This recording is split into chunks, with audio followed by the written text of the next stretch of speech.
വണ്ടി കേടായി നന്നായല്ലേ സാർ? അതെന്താ? അതുകൊണ്ടല്ലേ സാറിന്റെ കൂടെ എനിക്കിങ്ങനെ നടക്കാൻ പറ്റുന്നേ. കപ്പലിനെയും കുറച്ച് വർത്താനം പറഞ്ഞ് ഇങ്ങനെ നടക്കാൻ. തനിക്ക് അങ്ങനെ ഒരു ആഗ്രഹം ഉണ്ടല്ലേ, എന്നോട് പറഞ്ഞാ പോരെ? നിത്യേന നമുക്ക് നടക്കാലോ. നിത്യേന നടക്കൊന്നും വേണ്ട, ഇടയ്ക്ക് എപ്പോഴെങ്കിലും ഒരു ദിവസമൊക്കെ മതി.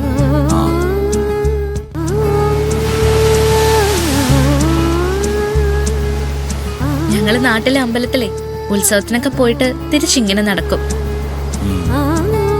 ചെറിയ പിള്ളേരെയൊക്കെ അമ്മമാരും അച്ഛന്മാരും ഒക്കെ എടുത്തിട്ടുണ്ടാവും. എന്റെ പ്രായത്തിലുള്ള പെൺപിള്ളേരുമായിട്ട് ഞങ്ങളിങ്ങനെ സംസാരിച്ചും തല്ലുകൂടിയും കരിമ്പ് തിന്നും പേടിയില്ലാണ്ട് നടന്നു വരും. അതൊക്കെ ഓർമ്മ വരുന്നു. തനിക്ക് പഴയ ഓർമ്മകളൊക്കെ വരുന്ന നല്ല രസമാണ്. ഞാനത് വെറുതെ കേൾക്കുകയല്ല. താനത് പറയുമ്പോഴേ ഞാൻ അതിന്റെ കൂടെ ഇങ്ങനെ നടന്നു. It's very good. മനുഷ്യരുടെ ഒരു കുഴപ്പം എന്താണെന്ന് അറിയോ സർ? നമ്മൾ ഒരുപാട് വലുതാവാൻ പാടില്ല. ആ കുട്ടി പരുവത്തിൽ ഇങ്ങനെ നിൽക്കണം. ചുറ്റുമുള്ള ഒരു കാര്യത്തിനെ കുറിച്ചും ഒരു വേവലാതിയില്ല, ആരെയും പേടിയുമില്ല. എടോ, അത് തന്നെയല്ലോ ഞാനും ചെയ്യുന്നേ. എനിക്ക് എന്തെങ്കിലും കാര്യത്തിൽ ടെൻഷനുണ്ടോ? ആരെങ്കിലും പേടിയുണ്ടോ? പക്ഷേ അതൊക്കെ ഇങ്ങനെ പച്ചയ്ക്ക് നടക്കുമ്പോഴല്ലല്ലോ, കള്ളു കുടിക്കുമ്പോഴല്ലേ. അതാർക്കും പറ്റും. അതെ, കള്ളു കുടിക്കുമ്പോഴേ ഇങ്ങനെയൊക്കെ പറ്റുമെന്ന് എന്നോട് ആരാ പറഞ്ഞേ? 5-6 ഗുണ്ടകളെ കൊണ്ടുവന്ന് നോക്ക്, തല്ലി ശരിയാക്കി കളഞ്ഞ്. പിന്നെ ഞാനിപ്പോ ഗുണ്ടകളെ അന്വേഷിച്ച് പോവാൻ പോവല്ലേ, ഒന്നും മിണ്ടായിരുന്നേ.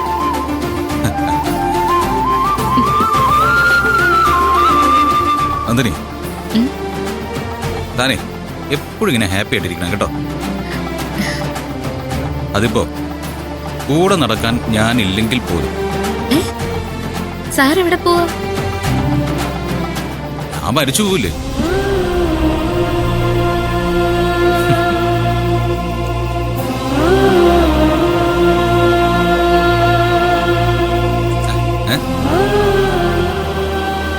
എന്താടോ? എന്താ ഇപ്പൊ പറഞ്ഞേ? എന്തിനാ അങ്ങനെ പറഞ്ഞേ? എന്തിനാ മരിച്ചു പോകുന്ന കാര്യം പറഞ്ഞെന്ന്? അല്ല, അതിന് താനെങ്ങനെ ബഹളം വയ്ക്കുന്ന എന്തിനാ? മനുഷ്യൻ ജനിച്ചാ മരിക്കില്ലേ? ജനിച്ചാ മരിക്കും. എന്നാ പിന്നെ എന്റെ മരണത്തിന്റെ കാര്യം എന്താ പറയാതിരുന്നേ? എടോ, തനിക്ക് പെട്ടെന്നൊന്നും പറ്റില്ല. പാടത്തും പറമ്പിലൊക്കെ ജോലിയെടുത്ത് ഒരു ദുശീലങ്ങളും ഇല്ലാതെ താനിങ്ങനെ നടക്കല്ലേ. എന്റെ കാര്യം അതാണോ? എന്ന് തുടങ്ങിയ കള്ളുകൂടിയാ. ആകമൊക്കെ ഒന്ന് സ്കാൻ ചെയ്ത് നോക്കണം, അവയവങ്ങളൊക്കെ മുഴുവനായിട്ടുണ്ടോ അതോ എല്ലാം ദ്രവിച്ചു പോയോന്ന്.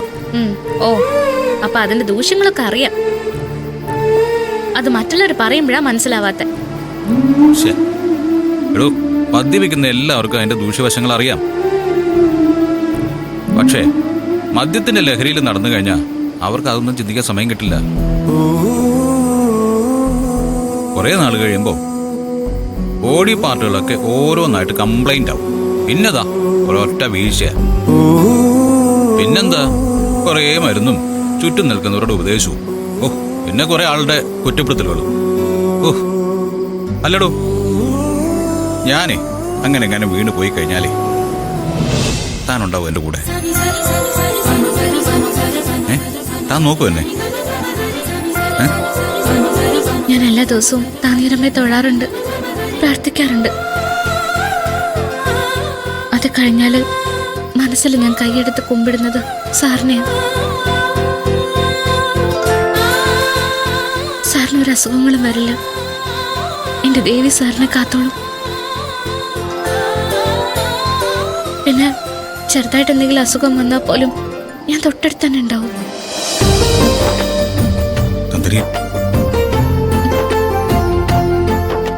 എനിക്ക് ഇങ്ങനെ ഒരാളെ എന്റെ താനിയൂരമ്മ തന്നതാ.